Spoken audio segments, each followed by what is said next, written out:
And finally, transport, disaster, and governance, we have the Magna Carta for tricycle drivers and operators, a long overdue protection for our local transport frontliners.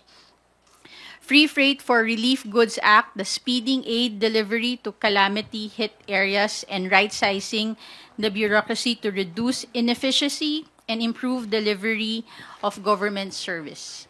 The House has already passed 1,493 measures. 739 of them are still waiting in the Senate. These aren't just bills. These are pensions, internet, jobs, housing, and protection for every Filipino.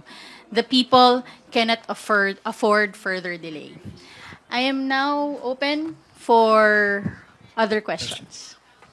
Thank you, spokesperson Abante. Let's begin with Tina Panganiban Perez from GMA7. Go ahead. Good morning po, spokes. My gentle question is on the impeachment.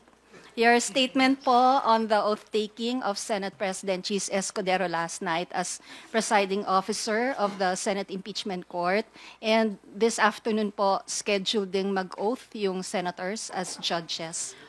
Well, the House of Representatives welcome this development. Ginalaw na po ang baso. Nakinig na po ang Senado sa mga pahayag, hindi lang ng Kamara, kundi ng iba't ibang sektor ng lipunan. Inaantay, at again, handa naman na po ang Kongreso, ang House of Representatives, sa kanilang role sa impeachment trial. Nakapaghanda na po ang ating mga House prosecutors at patuloy na naghahanda at inaantabayanan natin ang formal na pagsimula ng impeachment trial.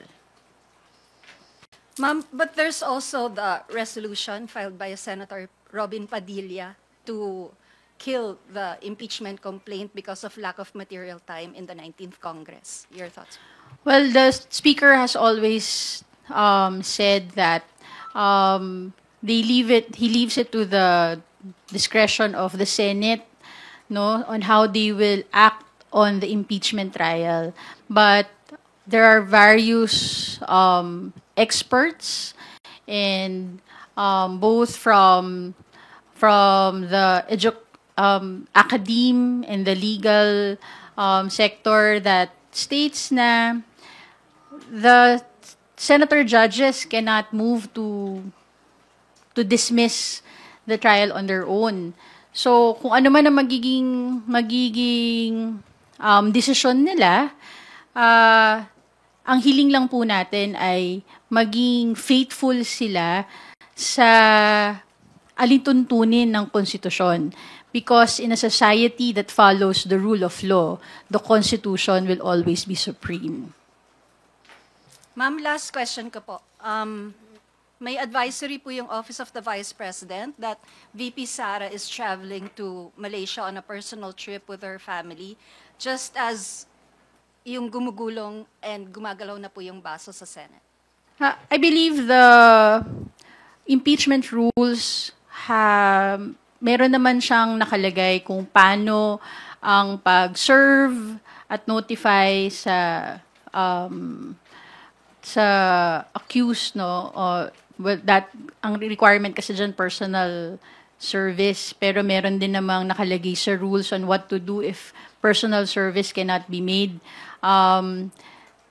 Ang importante, simulan na ng Senado yung trial para alam na din natin kung ano na yung magiging susunod na hakbang ng prosecutors at ano na ang mangyayari sa impeachment process.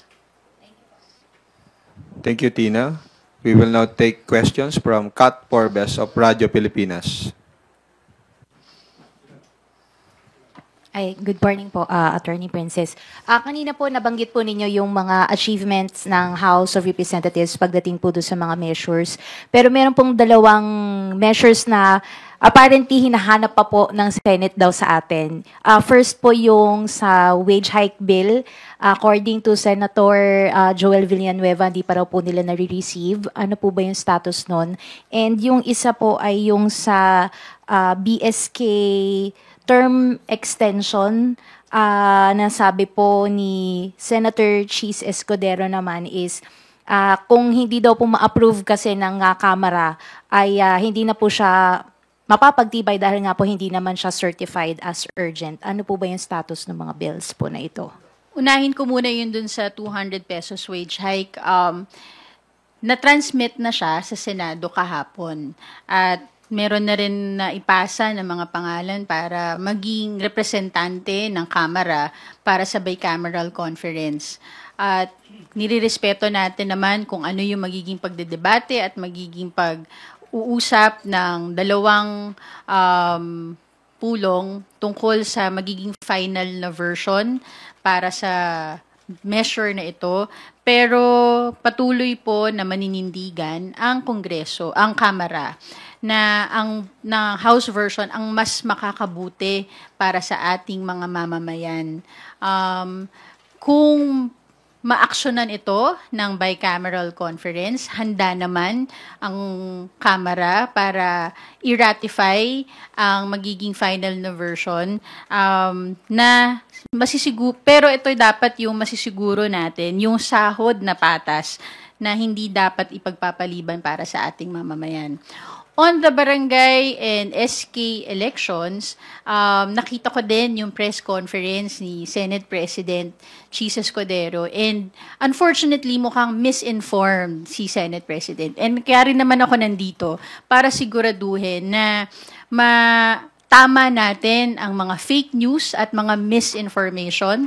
Hindi totoo yung sinabi ni Senate President na hindi pa nakakapasa sa committee level yung bill na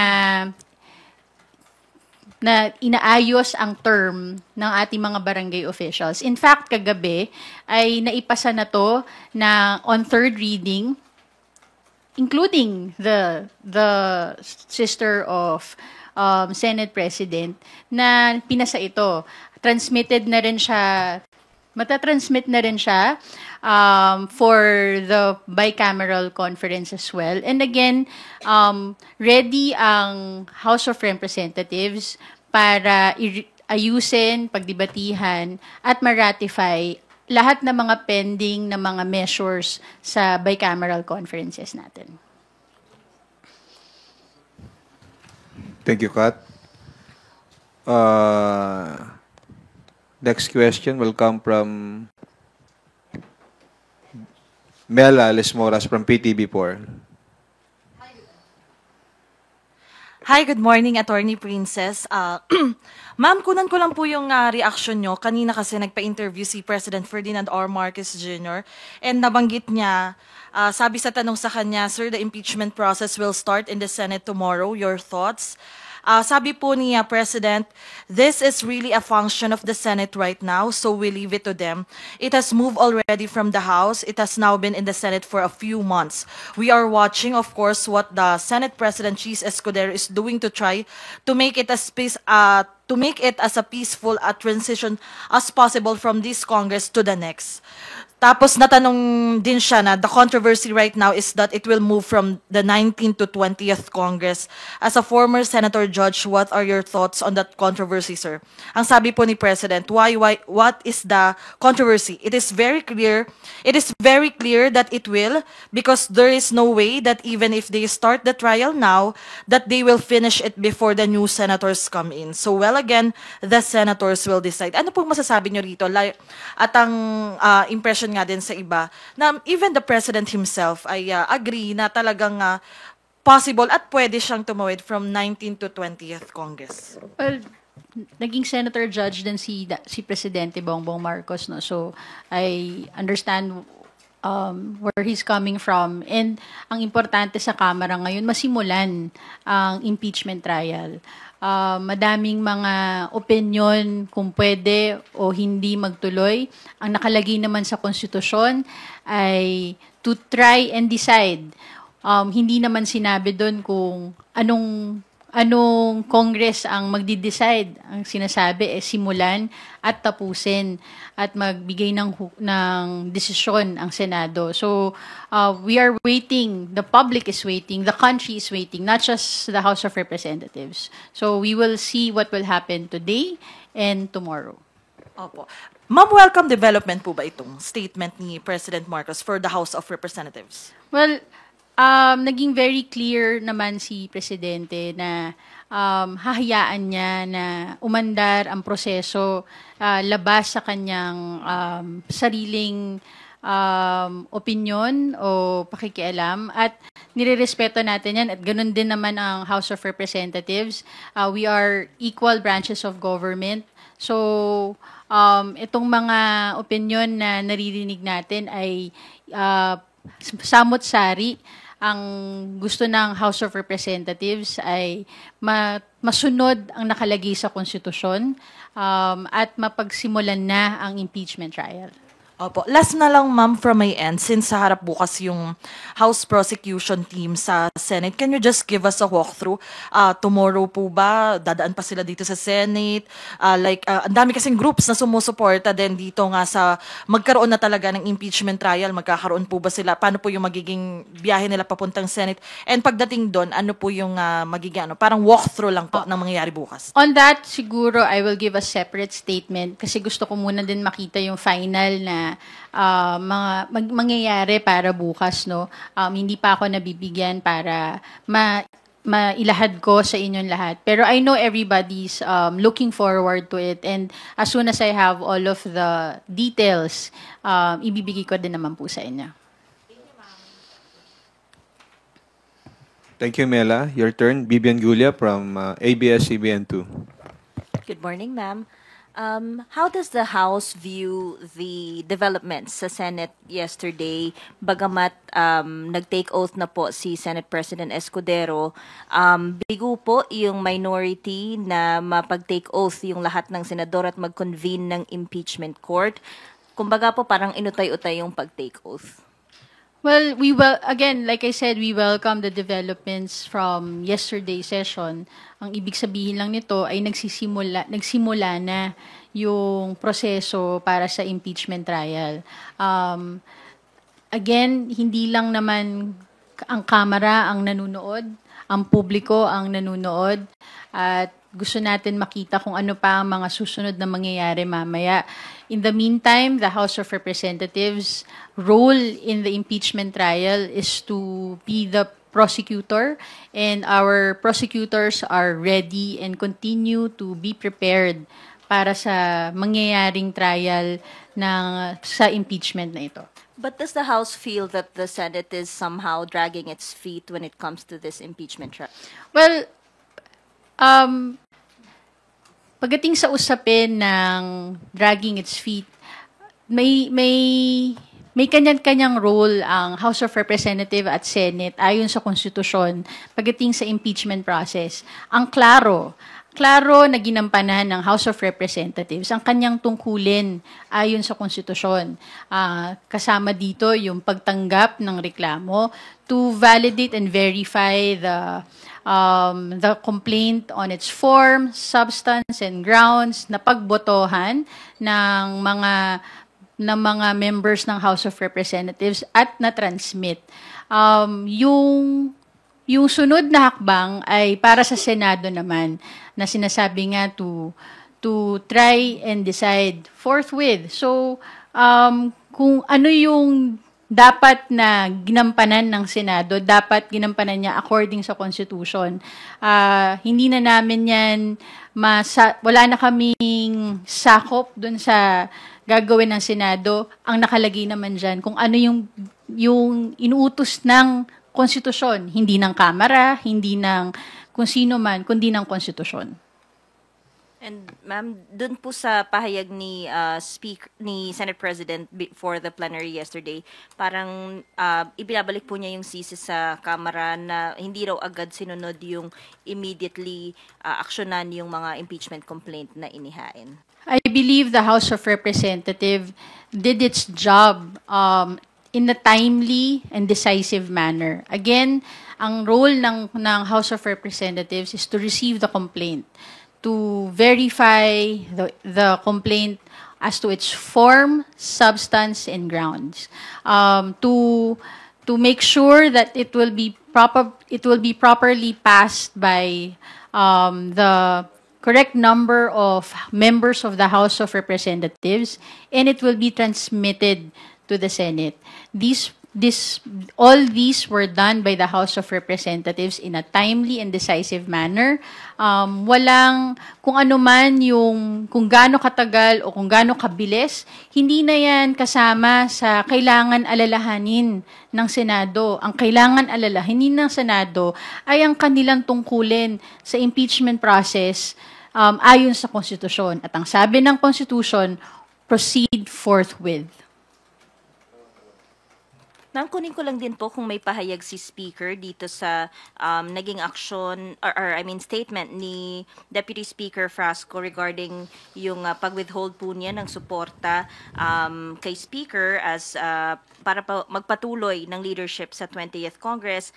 Ang sinasabi po niya, we need leadership in the House that unites rather than divides. At mayroon daw pong frustration and disappointment among the local leaders sa Mindanao and Visayas. As I mentioned before, we respect the statement of Congressman Frasco at klaro lang ito na walang dinidiktahan, walang pinipilit sa House of Representatives. Pero i-underline ko din na there are now, sa pagkakaalam ko, at least 280 members of the House of Representatives that showed their support for the continued leadership of Speaker Martin Romualdez. When we talk of unity, nakita naman natin yung epekto ng united na members of the House of Representatives under the leadership of Speaker Martin Romualdez dun sa accomplishments na nakita natin ngayon sa Kongreso. Isipin nyo, out of the 64 LEDAC bills, 61 ay napasa na ng House of Representatives. 27 out of the 28 priority measures for the third session, pasado na. Hindi kasama dito yung mga iba pang mga priorities ng House at yung mga inquiries and investigations na ginawa. Tomorrow, makikita na natin yung final na committee reports ng mga major committees natin, the TRICOM, the QUADCOM, the Good Government, and Quintacom. Kung walang unity, mahirap gawin itong mga accomplishments na ito. At patuloy natin nakikita na nakatutok ang House of Representatives sa kanilang trabaho at tungkulin sa mamamayan. At least 280 members of Congress includes not just members from Luzon, but also 47 from Visayas, 53 from Mindanao, and other members of the House of Representatives from the party list. So I think very clear naman yung pagdating sa leadership ni Speaker Martin Romualdez na nasisteer niya ang Kamara sa tamang direksyon. Last na lang, ma'am. Dito po sa mga na-ratify na conference committee reports last night, yung Virology and Vaccine Institute, E-Government Act, Konektadong Pinoy Act, Liberalizing the Lease of Private Lands, meron po bang mga major changes dun sa BICAM? I still have yet to read through the bicameral conference reports. As soon as I have them, we will furnish you a copy. Thank you po. Thank you, Bibbs. Gab Lalu from Inquirer Online, you're recognized. Ma'am, connected lang dun sa tanong ni Ate Vivian. Ma'am, kasi sabi ni Senate President Chis Escudero, parang sila lang yung sinisita dahil sa hindi raw nila inasikaso forthwith yung impeachment, yung articles of impeachment. Pero yung House daw, hindi nga raw inasikaso kahit nakalagay sa House rules immediately. Tapos hindi naman daw na-criticize ang House for it. I mean, I don't know if you're aware, pero hindi nga ba talaga na-criticize yung House about it? I think nung panahon na hinihintay yung transmittal ng mga complaints, marami rin naman ang nagtatanong sa Kamara kung ano na mangyayari sa impeachment complaints. Pero ang trabaho ng House of Representatives ay hindi lang naman tumanggap at mag-transmit eh. Ang trabaho ng House of Representatives is to validate and verify these complaints to ensure na ito ay tama, inform, tama in substance, tama sa grounds, at merong tamang numero para i-transmit to. Yes, immediately ang nakalagay sa batas para umakto at ang House of Representatives at immediately din inaksyonan to ng Kamara para masiguro na magiging maayos ang proseso. Ma'am, abogado po kayo. Opo. Tama po bang i-liken yung House na para siyang piskalya na tumanggap ng complaint at bilang piskalya, kailangan siguraduhin niya na malakas yung kaso na ipapasa niya sa Senado? Yes. Ang House of Representatives ang pinagsisimulan ng impeachment process. Hindi naman pwede na magpasa ang House of Representatives ng isang impeachment complaint na hindi maayos, matibay at may tamang mga grounds para mag-impeach nung person na being sought to be impeached. This is a constitutional process. Hindi to isang maliit na bagay lang. Kailangan gampanan ng tama at maayos at sa paraan na nire-require ng Constitution. The House of Representatives did its role, and now the ball is in the Senate to conduct the trial as according to the Constitution. Would that be the reason kung bakit medyo natagalan nga yung House? Parang, hindi naman sobrang tagal, pero ilang buwan, December, January, and then February. 2 months. So, para sa akin, sa pag-i-ensure na maayos yung proseso, but again, it's relative, di ba? Yung oras. Unfortunately, I was not part of the House of Representatives at that time.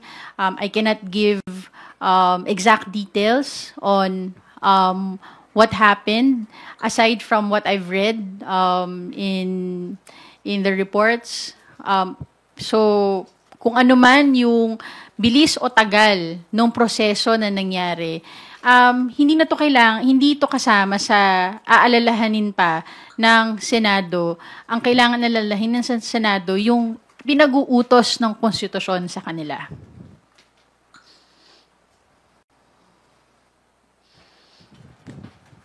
Thank you, Gab. Sai Chua from Congress TV. Hello, ma'am. Good morning. Once and for all po, ma'am, no? Na-deny naman po ito ng mga mambabatas. Pakiklaro po, ma'am. Dinidiktahan ba ni Speaker ang mga mambabatas po? There are 350 members of the House of Representatives. These are elected officials in their legislative districts. Walang pwedeng magdikta o mag-utos sa kanila.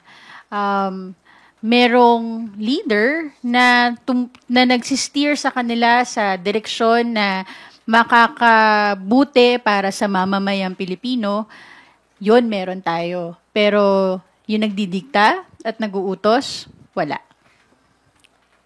Yes, ma'am. Meron po bang vision for 2025? Ano po yung mga vision po niya Speaker para po sa 2025 20th Congress? Hindi ko pa yan masasagot. Nasa 19th Congress pa tayo. Meron pa tayon today at tomorrow para matapos ang mga sesyon para sa 19th Congress.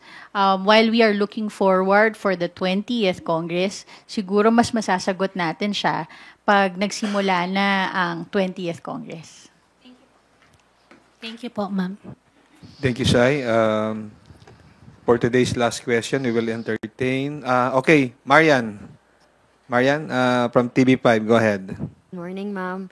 Ma'am, baka lang po may statement din po kayo doon sa pahayag po ng defense team ni VP Sara Duterte. I don't know if you've heard about this, na yun nga po, sinasabi po nila na though they deem na it proper to refrain nga po sa pag-comment, pero sinasabi po na they reiterate daw po their firm position that the initiation of the impeachment process, particularly the fourth impeachment complaint, yung pinasa nga po sa Senado, suffers from serious constitutional infirmities. Ano po ang inyong komento rito? And sinasabi po nila, the impeachment process must never be weaponized to harass, silence, or eliminate political opponents. It is a constitutional mechanism, not a political tool.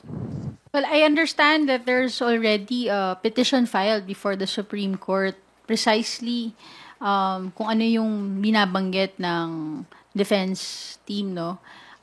I cannot comment on that. That's already pending before the Supreme Court. Siguro yung mga defenses nila kailangan sa trial na nila i-present. Pero on the issues that they raised, that's already before the Supreme Court and I will not comment on it.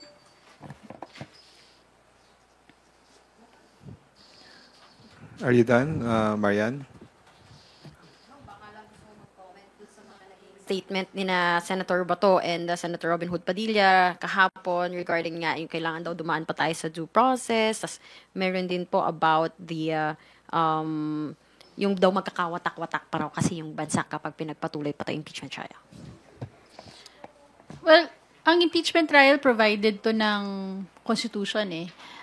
Merong mga dahilan para pagdaanan ito kung siguro unnecessary ang mga impeachment proceedings in all governments. Dapat wala ito sa Constitution, diba?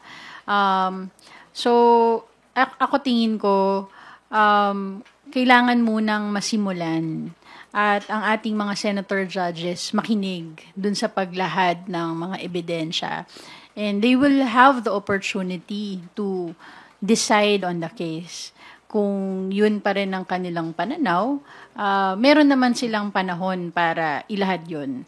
Sa ngayon, kailangan masimulan ang impeachment trial, mabigyan ng pagkakataon na maipresent ang mga ebidensya at meron din naman pagkakataon para masagot to ng defense.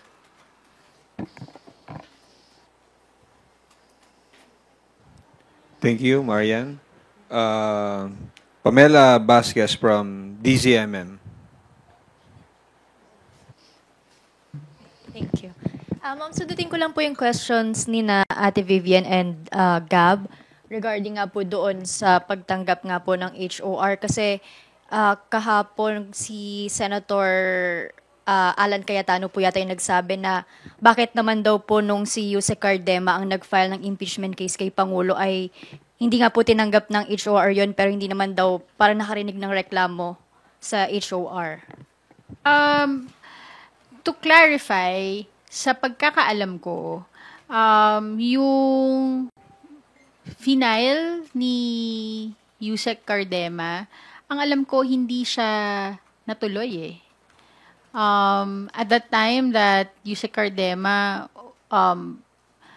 was supposed to file it, I understand the Secretary General was not there to receive it. So he was asked to come back because requirement ng batas na verified complaint to before the Secretary General. Until now, as far as I know, hindi pa siya nakakabalik para gawin yung pag-verify, pagsumpa sa harap ni Secretary General. So, I think walang irereklamo kasi wala pang reklamo. Thank you, ma'am. Thank you, thank you, Pam. Before we conclude our press conference, we will entertain a phone-in question from Red Mendoza of Manila Times. This is a very gentle question. Ma'am Princess, may schedule na po ba ng orientation para sa mga bagong mambabatas ng 20th Congress? Anong expected na i-orient sa mga incoming House members? Di ko po siya masasagot kasi meron pa tayong 2 session days para sa 19th Congress. Pagkatapos po siguro nun, saka natin mapag-uusapan ng 20th Congress. Thank you, ma'am. You may proceed with your parting words for today. Muli, maraming salamat sa inyong lahat sa mainit na pagtanggap sa akin.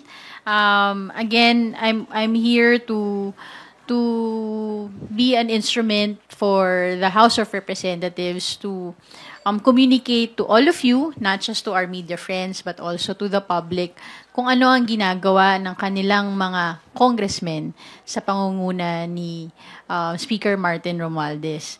Nakikita natin na yung marami nang nagawa ng Kongreso, ng Kamara sa 19th Congress at sa inyong suporta at sa inyong tulong, we are looking forward sa mas marami pang magagawa ng House of Representatives para sa mamamayang Pilipino. Maraming salamat po at magandang umaga sa inyong lahat.